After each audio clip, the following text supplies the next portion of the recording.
ইয়া কহারু 100 বার পাঠ করলে কি হয়? আমি আবারও বলছি, ইয়া কহারু 100 বার পাঠ করলে কি হয়? খুবই দামি এবং গুরুত্বপূর্ণ আমলটি। আমলটি আপনি শিখে রাখুন, আপনার কাজে লাগবে। প্রিয় ভাই বোনেরা, আমলটি করে যখন উপকার পাবেন তখন আপনি বুঝবেন কতই দামি এবং গুরুত্বপূর্ণ। এভাবে আমলটি করতে কোনো টাকা পয়সা খরচ করতে হবে না, অল্প কিছু সময় ব্যয় করলে হয়ে যাবে। এর ফলাফল দেখে আমলটি করে বারবার করতে চাইবেন যে আমলটি তো অনেক উপকারী, আমি বারবার করি। প্রিয় ভাই বোনেরা, কেমন করে আমলটি করবেন বলে দিচ্ছি। তার পূর্বে সকলের কাছে অনুরোধ থাকবে, আপনি যদি আমলটি শিখতে চান ভিডিওটি না টেনে দেখুন, তাহলে সঠিক নিয়মে আমলটি করতে পারবেন। চলুন কিভাবে আমলটি করতে হয়। শুরুতে উজু করবেন, উত্তম রূপে পবিত্রতা অর্জন করে উত্তম পোশাক পরিধান করবেন। এরপরে কিবলামুখী বসবেন নির্জন জায়গায়, বসে আমলের দিক মনোযোগ নিয়ে আসবেন। যখন দেখবেন আমলের দিক মনোযোগ চলে আসছে, এরপরে জীবনের গুনার কথা স্মরণ করে ক্ষমা প্রার্থনা করবেন। হায় আল্লাহ, জীবনে তো অনেক অন্যায় করেছি, ছোট বড়, দিনে রাতে, প্রকাশ্যে গোপনে অনেক অন্যায় করেছি, মাফ করে দেন। আপনি ছাড়া আর কেউ নাই মাফ করার, আপনি মাফ করে দিন। আপনার নাম গফফার গফুর, তাই আপনি মাফ করে দিন। এরপর 3 বার দুরূদ শরীফ সাল্লাল্লাহু আলাইহি সাল্লাম, সাল্লাল্লাহু আলাইহি সাল্লাম, সাল্লাল্লাহু আলাইহি সাল্লাম। এরপরে সেই নাম পাঠ করবেন। প্রিয় ভাই বোনেরা, নাম পাঠ করলে কি হয় আপনি জানেন? রব্বি কারীম এমনিতেই খুশি হয়ে যান তার নাম পাঠ করলে। আপনার চাওয়া পাওয়ার সাথে সাথে পূরণ করে দেন। রব্বি কারীম নিজেই বলেন, বান্দা তুমি আমাকে ডাকো, ডাকার সাথে সাথে আমি উত্তর দেই। তোমার ডাকতে দেরি, আমি উত্তর দিতে দেরি করি না।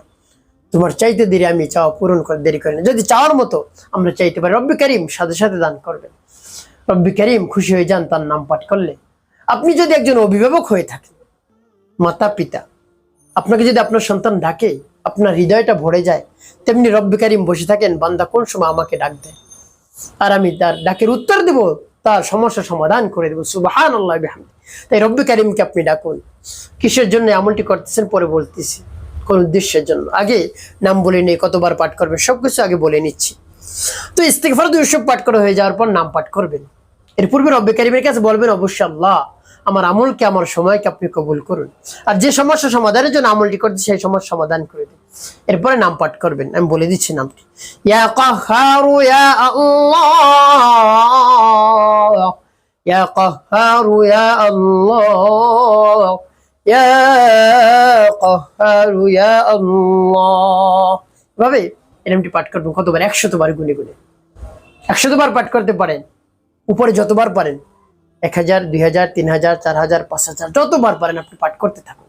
দেখবেন রব্বি কারীম আপনার উপর রাজি খুশি হয়ে আপনার সমস্যা সমাধান করে দেবেন। এমন ভাবে সমাধান করে দিবেন আর কোনোদিন সেই সমস্যায় পড়বেন না। একটু বিশ্বাস এবং আস্থা নিয়ে করে দেখুন না, যে রব্বি কারীম ছাড়া আর কেউই কিছু করতে পারে না, তিনি করতে পারেন আর কেউই করতে পারে না। এভাবে বলে বিশ্বাস নিয়ে আপনি আমল করুন। যখন পাঠ করা হয়ে যাবে শেষে নবীজি সাল্লাল্লাহু আলাইহি ওয়াসাল্লাম মুহাব্বত নিয়ে, ভালোবাসা নিয়ে আপনি গুনে গুনে 7 বার দুরূদ ইব্রাহিম পাঠ করবেন। আল্লাহুম্মা সাল্লি আলা মুহাম্মাদি ওয়া আলা আলি মুহাম্মাদ কামা সাল্লাইতা আলা ইব্রাহিম ওয়া আলা আলি ইব্রাহিম ইন্নাকা হামিদুম মাজিদ। আল্লাহুম্মা বারিক আলা মুহাম্মাদি ওয়া আলা আলি মুহাম্মাদ কামা বারাকতা আলা ইব্রাহিম ওয়া আলা আলি ইব্রাহিম ইন্নাকা হামিদুম মাজিদ। আল্লাহুম্মা সাল্লি আলা মুহাম্মাদি ওয়া আলা আলি মুহাম্মাদ কামা সাল্লাইতা আলা ইব্রাহিম ওয়া আলা আলি ইব্রাহিম ইন্নাকা হামিদুম মাজিদ। اللهم بارك على محمد وعلى ال محمد كما باركت على ابراهيم وعلى ال ابراهيم انك حميد مجيد. اللهم صل على محمد وعلى ال محمد كما صليت على ابراهيم وعلى ال ابراهيم انك حميد مجيد. اللهم بارك على محمد وعلى ال محمد كما باركت على ابراهيم وعلى ال ابراهيم انك حميد مجيد. اللهم صل على محمد وعلى ال محمد كما صليت على إبراهيم وعلى آل إبراهيم إنك حميد مجيد. اللهم بارك على محمد وعلى آل محمد كما باركت على إبراهيم وعلى آل إبراهيم إنك حميد مجيد. اللهم صل على محمد وعلى آل محمد كما صليت على إبراهيم وعلى آل إبراهيم إنك حميد مجيد. اللهم بارك على محمد وعلى آل محمد كما باركت على إبراهيم وعلى آل إبراهيم إنك حميد مجيد.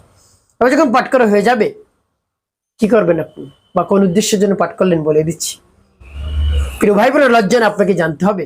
আপনি যদি যৌন সমস্যা থাকে, শারীরিক দুর্বলতা থাকে, কোনোভাবেই দূর হচ্ছে না, যতই ভালো ভালো শক্তিশালী খাবার খাচ্ছেন কোনোভাবেই কাজ হচ্ছে না, সেই নিস্তেজ হয়ে পড়েন স্ত্রীর সামনে গেলে, সহবাস করতে পারছেন না, মিলন করতে পারছেন না, স্ত্রীকে তৃপ্তি দিতে পারছেন না, অবশ্যই আপনি কাল বিলম্ব করবেন না, সময় নষ্ট করবেন না, সাথে সাথে এই আমলটি করুন রব্বে কারিমের উপর বিশ্বাস এবং আস্থা নিয়ে, এবং তার সাহায্য আপনি চান। হে আল্লাহ, আপনার সাহায্য প্রার্থনা করছি আল্লাহ, আপনি ছাড়া আর কেউই এই সমস্যা থেকে মুক্তি দিতে পারবেন, আপনি দিতে পারবেন, তাই আপনি সমস্যার সমাধান করে দিন, আমার শারীরিক দুর্বলতা দূর করে শক্তির ব্যবস্থা করে দিন।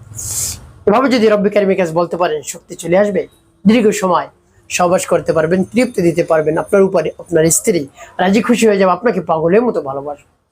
প্রিয় ভাই বোন, একটি কাজ করবেন, বেশি বেশি দান সৎকার করবেন, নামাজ আদায় করবেন, মিথ্যা কথা বলবেন না, মানুষের ক্ষতি করবেন না, আপনার জীবন সুখময় হবে, শান্তিপূর্ণ হবে।